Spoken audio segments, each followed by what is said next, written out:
और इस बीच एक ब्रेकिंग न्यूज मैं आपको बता दूं, पाकिस्तान में मुनीर हटाओ आंदोलन ने जोर पकड़ लिया है। मुनीर मतलब जनरल मुनीर हटाओ आंदोलन ने जोर पकड़ लिया है। सेना प्रमुख जनरल आसिम मुनीर के इस्तीफे की मांग इस समय पाकिस्तान में हो रही है। मुनीर के खिलाफ राजनीतिक दलों में भी जबरदस्त गुस्सा है। गिलगिट बाल्टिस्तान में मुनीर के खिलाफ इस वक्त लोग सड़कों पर उतरे हुए हैं। सिंध प्रांत में गृह युद्ध जैसे हालात हैं, सेना के जवानों पर हमले किए जा रहे हैं। नाराजगी है मुनीर के खिलाफ, और बल्कि पीटीआई जो कि इमरान खान की पार्टी है, उसके नेता तो साफ तौर पर कह रहे हैं कि जनरल मुनीर को अब इस्तीफा दे देना चाहिए क्योंकि वो जनरल बने लायक रहे नहीं हैं। और लगातार हमने ये भी आपको दिखाया था कि कैसे असंतोष है पाकिस्तानी आर्मी में भी, सिर्फ आम पब्लिक ही नहीं, पाकिस्तान की आर्मी के भी कई अफसर ऐसे हैं जो मुनीर को अब जनरल के पद पर नहीं देखना चाहते हैं। तो ब्रेकिंग न्यूज इस समय, मुनीर के खिलाफ राजनीतिक दलों में आक्रोश है, आम जनता में आक्रोश है, पब्लिक में आक्रोश है, बलूचिस्तान में नाराजगी है,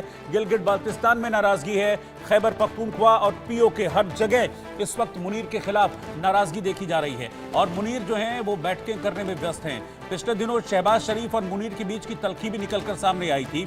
और एक चीज और मैं आपको बता दूं, जो हम बार बार बता भी रहे हैं कि पहलगाम हमले में मास्टरमाइंड मुनीर था। ये खुद पाकिस्तान के एक पूर्व मेजर आदिल रजा इस बात को कह चुके हैं कि ये दरअसल मुनीर की राजनीतिक महत्वाकांक्षा थी। उन्हें यह लगा कि मैं इस तरह का एक हमला कराकर पाकिस्तान में जो आतंक के आका हैं उनकी नजर में चढ़ जाऊंगा और मैं फिर जनरल से प्रधानमंत्री या राष्ट्रपति बन जाऊंगा। इस तरह की राजनीतिक महत्वाकांक्षाएं थी मौलाना मुनीर की, और इसीलिए पहलगाम हमले को ये अंजाम दिलवाया मौलाना मुनीर की तरफ से, आसिम मुनीर की तरफ से। इस बात की तस्दीक खुद पाकिस्तान के एक पूर्व मेजर आदिल रजा ने की थी। तो इस वक्त पाकिस्तान में बड़ा विद्रोह जैसी स्थिति है मुनीर के खिलाफ, और मुनीर के इस्तीफे की मांग तेज हो रही है। नाराजगी इस बात को लेकर भी है कि इतना सब कुछ हो रहा है लेकिन मुनीर गायब थे। पिछले दिनों एक तस्वीर सामने आई थी अभी कल परसों में, जिसमें मुनीर टैंक में खड़े हुए दिख रहे थे। ये भी जब उसका फैक्ट चेक किया गया तो ये पता चला कि वो तस्वीर भी झूठी थी। वो पुरानी एक तस्वीर थी जिसको दिखाने की कोशिश मुनीर कर रहे थे। बीच में कहाँ गायब हो गए इस तरह के हालातों में मुनीर, इस बात को लेकर भी वहाँ की आम पब्लिक और खुद सैन्य कर्मियों में नाराजगी थी। बीते दिनों पाकिस्तान में फौज में इस्तीफों की झड़ी लग गई थी। 2-3 दिन में 5-6 हजार से ज्यादा इस्तीफे हुए थे। तब भी सवाल उठे थे कि मुनीर का अपनी सेना पर कंट्रोल नहीं है। तो सरकार और सेना के बीच, बल्कि कहना होगा कि सरकार और मुनीर के बीच इस वक्त एक टकराव की स्थिति है, और पूरा विपक्ष भी मुनीर के खिलाफ इस वक्त लामबंद हो गया है। और इमरान की पार्टी ने तो आप समझ लीजिए कि पकड़ लिया है बिल्कुल कि अब मुनीर का इस्तीफा लेकर ही मानना है।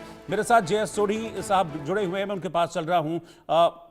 जिस तरह की हरकतें हैं सोढ़ी साहब, अब बड़ी नाराजगी मुनीर के खिलाफ, जनरल मुनीर के खिलाफ देखी जा रही है, और बल्कि अब जनरल कोई नहीं कह रहा उनको, लोग अलग अलग टर्म कह रहे हैं। मैं आपको बताता हूं, मौलाना मुनीर उनको कहा जा रहा है और लाला मुनीर कहा जा रहा है। लाला मुनीर इसलिए क्योंकि लोग ये कह रहे हैं कि ये सिर्फ और सिर्फ अपनी तिजोरी भरने में लगे हैं। बड़े बड़े इन्होंने अपने रियल एस्टेट के बिजनेस कर लिए हैं, बड़ी बड़ी बिल्डिंग्स बना ली हैं, विदेशों में अपने जो प्रॉपर्टीज है वो बना लिया है। ये जनरल नहीं है, ये लाला है।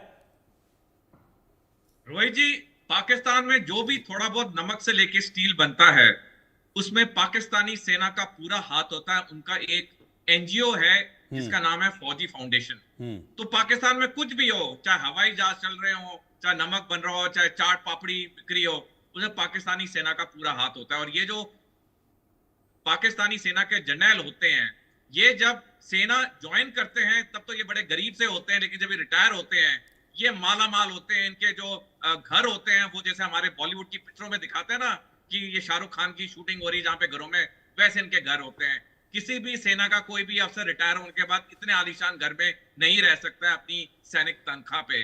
तो क्लियरली ये जो पाकिस्तानी टॉप जनरल्स हैं ये पूरी तरह से करप्शन में घुसे हुए हैं। और असीम मुनीर के अगेंस्ट जो मुहिम चल रही है ये तो होना था, क्योंकि असीम मुनीर ने नॉर्मल तौर पे इस साल अक्टूबर में रिटायर होना था, लेकिन पिछले साल नवंबर में शहबाज शरीफ की सरकार एक नया कानून लेके आई जिसके तहत अब असीम मुनीर को 3 साल की एक्सटेंशन दी गई, यानी कि अब असीम मुनीर 2028 में रिटायर होगा।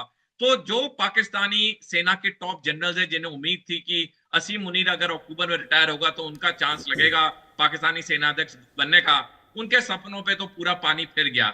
तो डेफिनेटली आज पाकिस्तानी सेना में बहुत आक्रोश है, बहुत गुस्सा है, क्योंकि कोई भी सेना में कोई भी सैनिक हो, कोई भी अफसर हो, वो चाहता है कि ऊंचे से ऊंचे पदों पे पहुंचे, और अगर इस गलत तरीके से 3 साल की एक्सटेंशन मिले तो लोगों में डिससैटिस्फैक्शन, डिसगंटलमेंट आता ही है।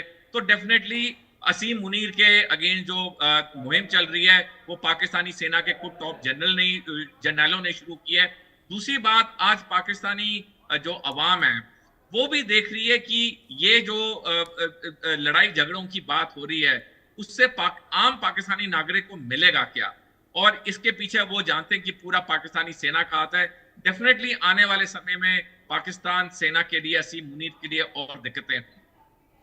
ठीक है, आप मेरे साथ बने रहिएगा कर्नल सोढ़ी, मैं आपके पास वापस लौटूंगा, लेकिन मैं ये बताना चाह रहा हूं अपनी आवाम को और पाकिस्तान की आवाम को भी जो हमारा चैनल